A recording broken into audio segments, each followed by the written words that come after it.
Hey, welcome to another episode of His and Hers Gen X podcast. I'm one of your hosts, Cristina, and this is the second host, Chad of Chad's Beer Reviews. Chad's Beer Reviews. It's good to be here. We took a break from doing movie reviews. Yeah, but now we're right back to it. Yeah, I don't know. I feel like I took a new role at work, so I've been pressed for time. So we're going back to movie reviews this week, but this is a good one. We mutually agreed on it, but this is kind of my movie. Mm-hmm. The Princess Bride by Rob Reiner. Rest in peace. Yeah, we could probably do like a whole... It's funny, after Rob Reiner died, I didn't realize how many of his movies I had seen. Like his 80s movies like this, Stand By Me. Yeah. What else did he do? I know he did A Few Good Men. I never saw that one. Did he do When Harry Met Sally? Yeah, I never saw that one either. Maybe for Valentine's. And then the movie North. He did North. I never saw it. I heard it's like terrible. It's supposed to be one of the... Yeah, and he did a bunch of chick flicks in the 90s. Yeah, but like mostly when I think of Rob Reiner, I think of, oh yeah, that's a really great movie. Did you ever see that one? I came out in like 99. It was Bruce Willis and I think it was Michelle Pfeiffer. Like they were divorcing. I think it's called like The Story of Us or something. No, I never even heard of it. Because I remember it came out the same time as The Matrix. And I used to subscribe to Entertainment Weekly. And they gave The Matrix like a C or a C plus, and they gave that movie like an A. Mm-hmm. And then like in the next week's letter column, somebody wrote in, "Excuse me, I seem to have a misprint. You gave The Matrix a C and that Rob Reiner movie an A. I think you got it backwards." So like, yeah, what is held up over time better, you know? People take movies seriously. I I'm know. finding out, and if you critique their movie, they think you're stupid. I know. So Well, some people just have terrible taste, but they might have bad taste. so, you know, this maybe we should start out. And, you know, we need to reiterate, if this is somebody's first episode, welcome. The way this show works, it was never intended to be exclusively a movie review show. Yeah. It was meant to be, we would pick something from our childhood that the other one isn't familiar with, or we just haven't seen or Right. in a long time. That was the initial premise. Yeah. But And we kind of strayed away. yeah, because because we wanted to get into, you know, movies, TVs, toys, video games, just general topics, things like that. Yeah. And I mean, we did it last week or 2 weeks ago. We did Calvin and Hobbes. Yeah. So we're gonna try to get back to something other than movies. You know, we should do it maybe we should commit to that like at least once a month, or Yeah. you know, if and we do theme month or something. I do intend to do something topical regarding toys, or I've had an idea about maybe doing years, stuff like that. It's just, it takes a lot of planning. Kind of stretched for time right now. Hopefully Yeah. it'll open up a little bit more. And we actually are watching some TV shows, but you know, it's gonna take us a month or two to watch the show, and then we'll do a podcast on it. You know, we're not gonna do episode by episode. It's so easy to watch a series now because they're only like 6 to 10 episodes. Yeah. TV shows in the 70s and 80s they were like 30 episodes a season. No, it was like 22. It was a lot compared to the way it is now. I mean, that season would run from like September to June. So Anyway, so getting back to The Princess Bride, got the Blu-ray right here. I did see this as a kid, but this was always a movie that like you would walk in it at a friend's house and they were like halfway through. And yeah. I always walked in at the part where they're climbing up the cliff, like Andre the Giant, and you know, The Cliffs of Insanity. yeah. I think this was my first time watching this movie from beginning to end. What? Yeah, I think I always missed like the first 10, 15 minutes or so. Is this the first time you've seen the opening to The Princess Bride? Yeah, and in fact, I put that in my notes. It's a pretty plain opening. Okay, so the opening when I was young, when I first saw it, I was a kid. It came out in like 87. Mm-hmm. Did it start and you went, what movie is this? Because it starts with a video game. Fred Savage's character, the little boy, is playing a video game. So I remember thinking, this is a period piece. And it opened with a video game. Were you confused by that? Or you knew where it was kind of going to go? I always missed that part. I always walked in where the story was already in progress, and then they would cut back to Fred Savage and what was the old guy's name? Grandpa. He did Columbo, I think. The Peter grandfather. Falk. Was that Peter it? Falk. Yeah, and he has one cross eye or something. Yeah. Yeah, I remember being like, wait, why are they showing Fred Savage? Yeah. And speaking of which, It's one of those. Fred Savage is in the Wizard. You know, like probably a year or two after that. Maybe that'll be my pick next week and just do like a Fred Savage month. I mean, I feel like these are the only two movies that I'm aware of Fred Savage being in, other than The Wonder Years, is this movie, which he was really small. Mm-hmm. But yeah, I was wondering if you were interested in that, because some movies have beginnings that are always kind of confusing, like Mannequin. Have you seen Mannequin? I saw that when I was a kid, but I haven't seen it in It's got an opening where you're like, what kind of long. movie is this? And this is one of those where it starts off modern with the grandfather and the grandkid, and he's sick, and he's telling him a story. And I like that whole concept of it being narrated because it sets the tone for the movie. Like, Yeah. they can just fast forward some scenes, go backwards. Once Upon a Time, you know. Yeah. But if the kid doesn't like where it's going, he can also kind of change it up a little bit. So, so you know, it's a story. It's a storybook. Did you see this in theaters? I don't think so. I got an interesting fact about that, though. This movie did not do well in theaters. It bombed. It didn't bomb, but it didn't do well. It did really good on VHS rentals, so I'm pretty sure we probably rented it. We didn't see it in the theater.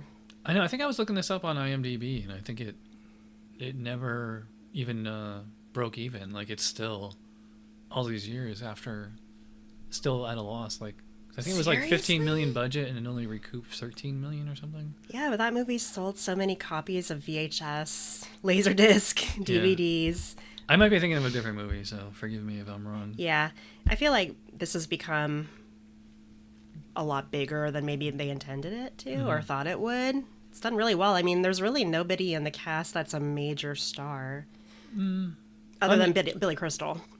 Billy Crystal. You mean at the time or now? At the time. Yeah, and like Billy Crystal's hidden behind tons of makeup. Yeah, he's almost like a...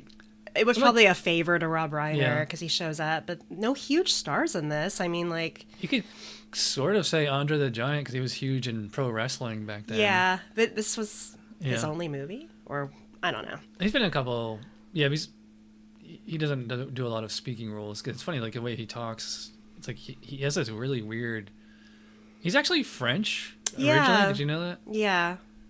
But he doesn't have like a French accent. He has like... He almost kind of sounds like Schwarzenegger. His voice is just so deep. I know. That guy, they call him Andre the Giant for a reason. That dude is huge. He's like, what, 7'4" or something? I think one finger's as big as one hand. I know. You ever seen him hold a picture? Or there's a picture of him holding a can of soda or beer, and like it's like we're holding one of those little 7-ounce ones in our hands, you know? That's how it is. Yeah, he was a big guy, but he doesn't really enunciate. So there are times where I don't really know what he's saying still to this day. Fezzik is the character he plays. Yeah. Sometimes I'm like, wait, what? What did he say? Because he doesn't enunciate very well. And it's funny because, like, in pro wrestling, he was a villain. And in this movie, I mean, I guess you could say technically a villain, but he's like the nicest, friendliest villain ever. Like, he's not like a badass. He's just like happy to be there. I didn't know Andre the Giant was a villain. I thought because he's such a sweet character in this movie. I thought he was always like nice. No? Well, in pro wrestling, yeah, he was like a villain. That's funny. Yeah. That makes that whole role even funnier. Who's your favorite character in this movie? I don't really have a favorite character. I liked yeah, I mean, I guess I liked everybody. Yeah. You know, I mean, obviously, I'm not pronouncing his name. Carrie Elwes? Elwes. I know. So yeah, we were talking when we were watching the movie. I was like, oh, this was kind of like the Titanic of its era. Like Carrie is definitely the Leonardo. He has like the most pretty boy face. You know, he's blonde, and also Robin Wright is blonde. And remember we were saying at the time, we're like, I can't think of two, like a movie where the man and the hero and the heroine or damsel in distress or whatever are both blonde. Yeah. Both like very waspy, Aryan type people, you know. Well, they came from a small place. Is it possible they were related? Maybe Buttercup and Wesley were first cousins. That could be why they look so much alike. Oh, like in like that's how like Iceland and a lot of those Scandinavian, like, yeah, they have like such a limited, you know, population. Yeah. You know, they have to get like DNA tests before they get married to make sure they're not like second or third cousins or whatever. Yeah, I always thought Buttercup and Wesley's children would be beautiful. Yeah. Because they're both beautiful. That shot of Wesley in the very beginning where he's like a farm boy. Yeah. Beautiful. I know. And you don't think she's all that pretty. I think she's beautiful. No, to me, she's like okay. She doesn't have like the bombshell factor of. I'm trying to think of like I guess like Michelle Pfeiffer at the time. But yeah. Or like a lot of like. It's also because like maybe it's just like because she's not portrayed as like because technically she's a princess, but she never really puts on a princess costume until like the end. They dress her pretty plain. They don't put like a ton of makeup on her or anything. No, because she had the love of her life, Wesley, and she only had to be pretty for him. And once she thought he was dead, she could just be herself, and he loved her for who she was. She didn't have to be all made up. She was just, country girl pretty.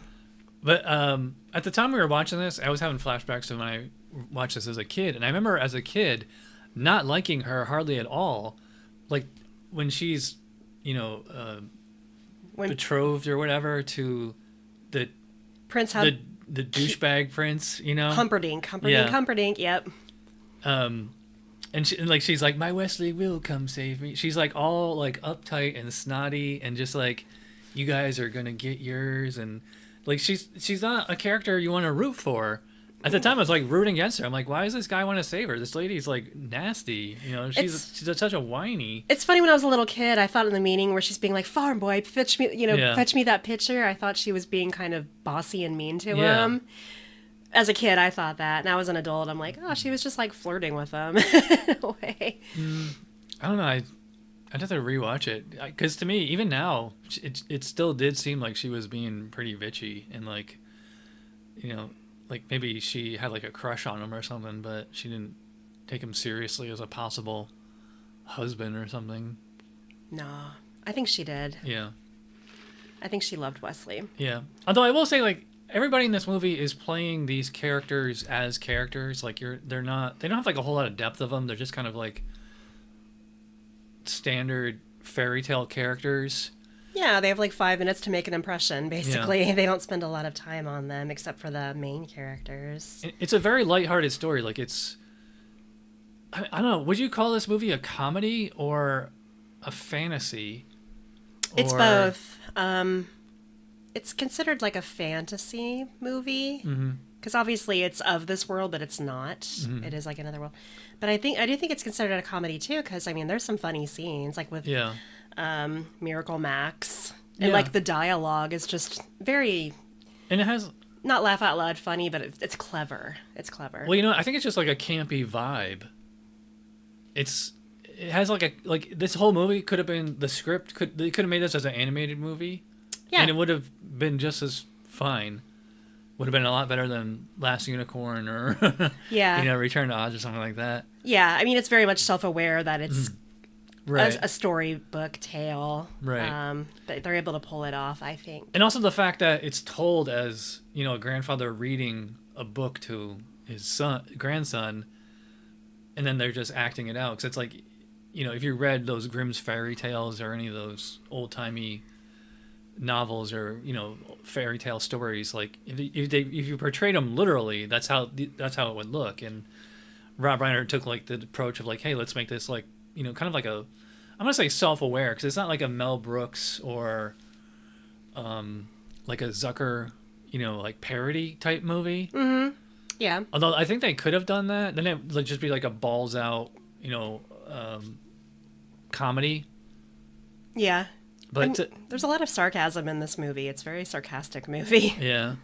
Like, Billy Crystal's character is he's just a typical New York Jew character, Yeah. And I don't know, like I said, everybody in this movie is basically, they are playing like these cliches, but like they're fine, because like you as the audience, you accept it, it doesn't seem trite. I'm looking at the characters, and I mean, I love the character, the impressive clergyman, like that. He always shows up, marriage. Oh yeah, that guy, woo, wov. and then the albino. Oh, I yeah. mean, like, just characters like that. They're only on for 5 minutes, but it's just, that part's hilarious to me. Yeah, so it's funny because this movie has a lot of kind of pop culture significance today because there's a lot of memes of it. You know, like Inigo Montoya was like, I don't think that means what you think it means. And, Yeah. you know, you killed my father, prepare to die. When we were watching it, I was like, so it's like, you know, Wesley as Dread Pirate Roberts, he's chasing them. And then I love how he gets to the top of the cliff and like Inigo is just watching him climb up and he's like, you know, I have to kill you when you get up here. And then he gets up there and he's like, oh, you can take a rest, you know? Yeah. He's like, whenever you're ready. And then he starts telling the story of how his father was killed by the six-fingered guy. I'm like, why would you tell that to a total stranger? No, when that came up, I was wondering, does he tell the story to everybody who talks to him? Because he immediately unloaded, like, his childhood trauma on Wesley. So I was thinking everybody he meets, he tells that same story. Yeah. Because what does it matter? He checked his hand to see if he had 6 fingers, then he's like, let me justify the reason why I asked that. Yeah. That is pretty funny that Inigo Montoya was very open about that. Mm-hmm. And I said Wallace Shawn has the most cartoon voice ever.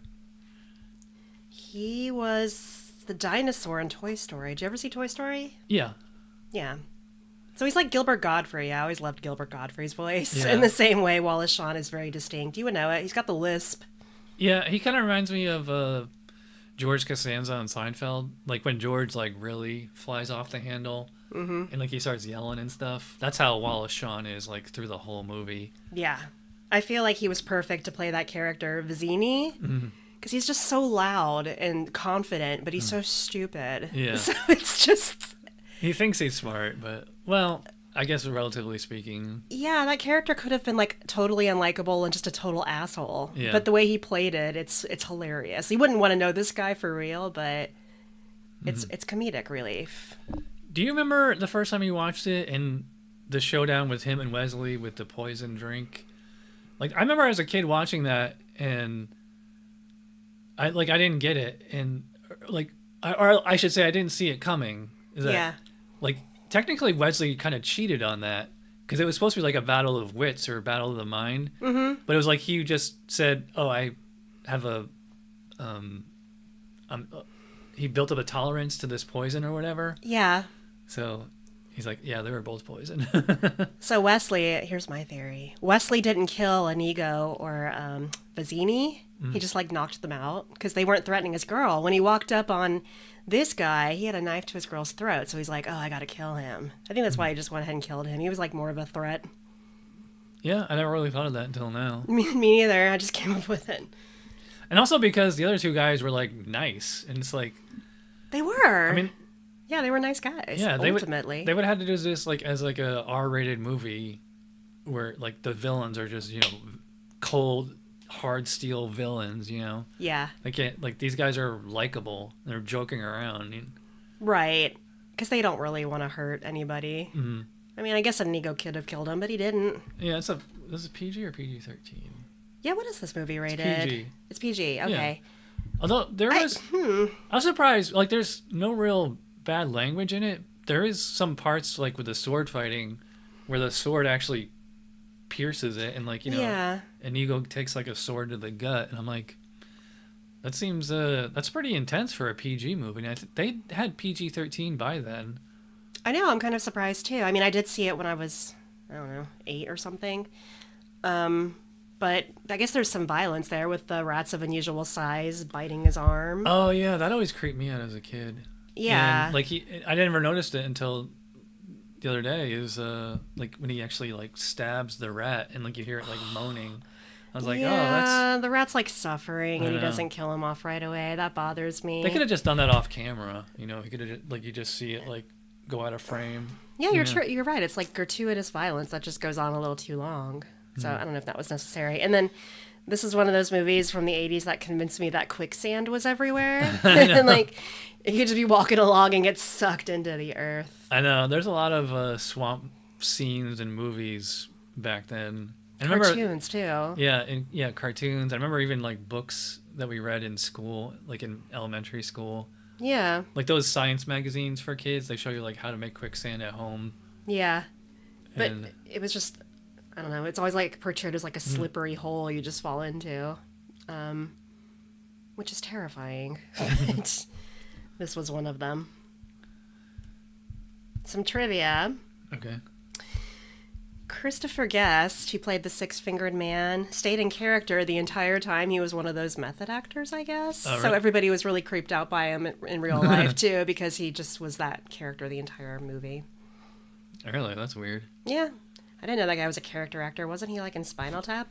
Yeah, he's a comedic actor. Yeah. Yeah, he's been out like he was one of the Monty Python guys, I think. Yeah, maybe he had to be serious because it was a serious role with like some comedy a little bit. Maybe that's why he had to stay in character to like maintain it. It's funny, I guess in the 80s, it might have been Star Wars inspired because it seemed like there was a lot of sword fighting type things in like 80s comedy / fantasy stuff. Like think of like this movie, even like Spaceballs, even like Bill and Ted's Excellent Adventure, the first one. You know, they go back to rescue princesses or whatever. Mm-hmm. Yeah, they do. You know, I always thought like, I don't know what it is. So let us know in the comments. What is it about sword fights that are so captivating? Because basically that's Star Wars is sword fights, except with laser, you know, the lightsabers.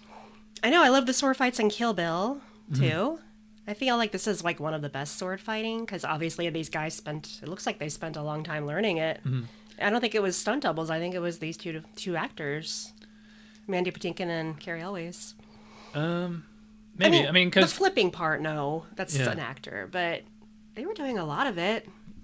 yeah, it's also, again, like it's like a lighthearted approach, so it's not like deadly serious, like Lord of the Rings or something, you know. Yeah, I like the sword fighting and I just like sword fighting. I have a question. Do you think this movie's from the perspective of the kid hearing the story or the grandfather telling it? You know, like when you're watching it, is the kid imagining this or is it the grandfather?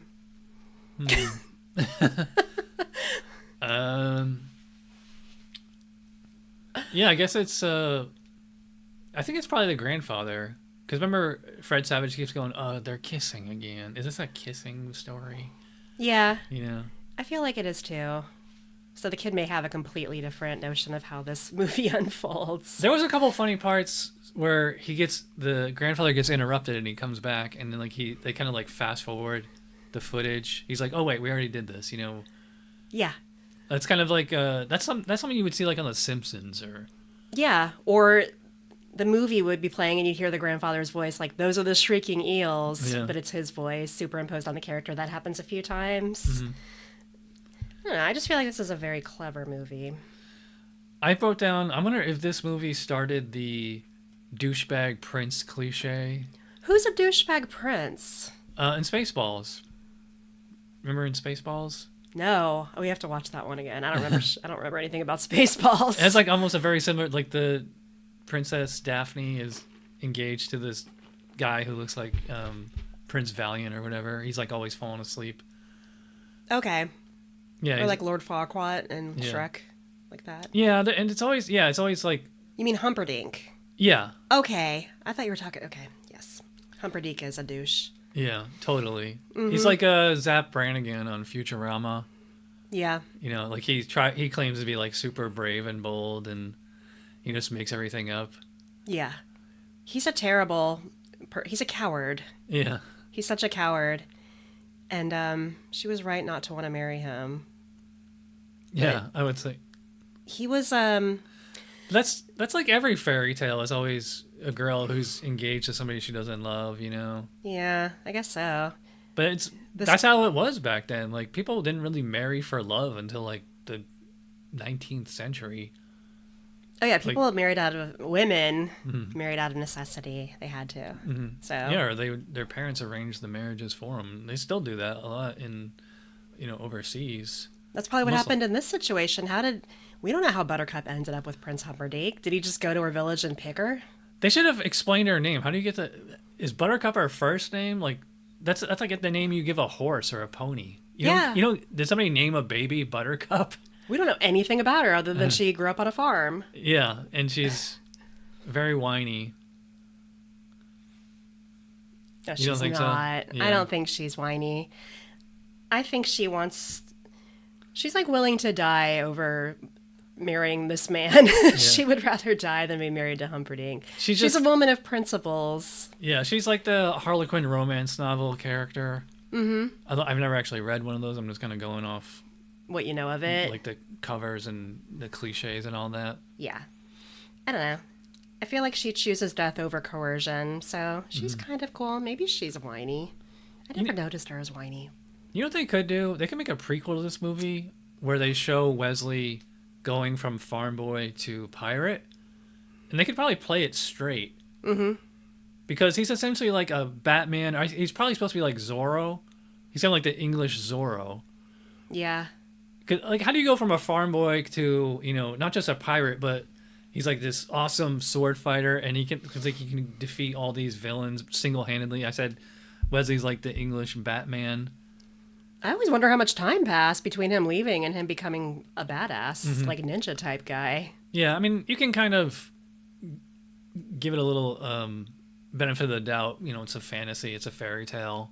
It's not like, because it is a comedy, lighthearted story. Like if it was a drama or like a thriller, you would definitely be like, wait, how did he go from a normal guy to ninja that quick? There's not a lot of time. It's only a 90-minute movie, and it's only 90 minutes. Yeah, it's a good pace. It's always felt longer to me. When I saw it was 90 minutes, I was actually kind of surprised. It feels like it's about 2 hours, and I don't say that in a bad way. It's just, it's never boring. You probably used to like watching it on TV with commercial breaks. That could be too. Yeah. I feel like we probably owned this on VHS at some point. This was definitely, this is like the kind of movie that somebody had on tape somewhere. Like either you had it or your friends had it. Mostly girls, because this was definitely like a girls' movie. Because like when I was a kid, and like our family was friends with other families with kids that we're still friends with till today, Mm-hmm. And it was always like the adults watching TV in one room, and then like the kids watching TV in another room. And it's kind of like whoever got there first got to pick the movie, and like if the girls got there, they would pick up Princess Bride. I mean, all my friends when I was a kid were girls, and we would watch The Princess Bride. So I guess so, because I guess the boys were, God only knows what they were doing. They were off somewhere else doing something else. We were in there watching Princess Bride. Yeah, so maybe. Obviously, like the girls like this movie because Carrie Ells is so handsome, and it's a romance story. You're a blonde white girl, so you could probably sympathize with Buttercup. I'd be curious how people of a different demographic than you, if they, sympathize with this story as much. So I think so, because I think this is a movie that it's a romantic movie, and there's so much to like about it. Wesley's not just attractive, he's devoted to Buttercup, and like he proves that love is action rather than just words. He's not dangerous to Buttercup, he protects her and only comes after her enemies. And it's also about friendship with at the end they all just become friends and ride off on the horses together. So I do think it has elements that women and girls probably do love, like the concept of like a Prince Charming that'll do anything to like save you. Yeah. Regardless of maybe who you are. It's a fantasy. So it's a fantasy. So I don't know if it's like necessarily a race thing. I mean, this movie is very white. It's like 100% white. Yeah. So I'd be curious to know, because there are no people of color in this movie at all. I know, like we said, both the hero and the heroine are blonde. Yeah. And I guess it could be assumed it doesn't really take place in a real world, though. They keep saying, like, Greenland, and they name countries, Australia, but where the hell is this taking place? Because where is this place? I know, it's the same place as, like, Lord of the Rings and Hobbit and all those types. Yeah, but wherever Return to Dawes. But they actually identify, like, Middle Earth or something. This is just, I guess, Earth. I don't know, it's really weird. So it's like fantasy meets reality. What I was going to say is, like, at least it wasn't, like, a total chick flick sappy romance thing, because they do throw the sword fighting in the adventure element, and like it's also pretty funny. Yeah, it's like, as a boy, as a boy, you could watch this and still be entertained, but you wouldn't love it as much as girls would because, especially like prepubescent, you know, just like how Fred Savage character was, like he wasn't interested in the romance angle. He wanted more of the sword fighting and adventures and stuff. Yeah, but as he got drawn into it, he got kind of invested in the romantic part. So do you become invested in it a little bit? Did you like the romantic part at all? Not really, because like it's such a standard. It's like like from the outset. In fact, Peter Falk actually says at the end, or right at the beginning, he's like, I think he says something like, yeah, they has a happy ending, but the villain gets away. Something like that. Mm-hmm. We should have written that quote down.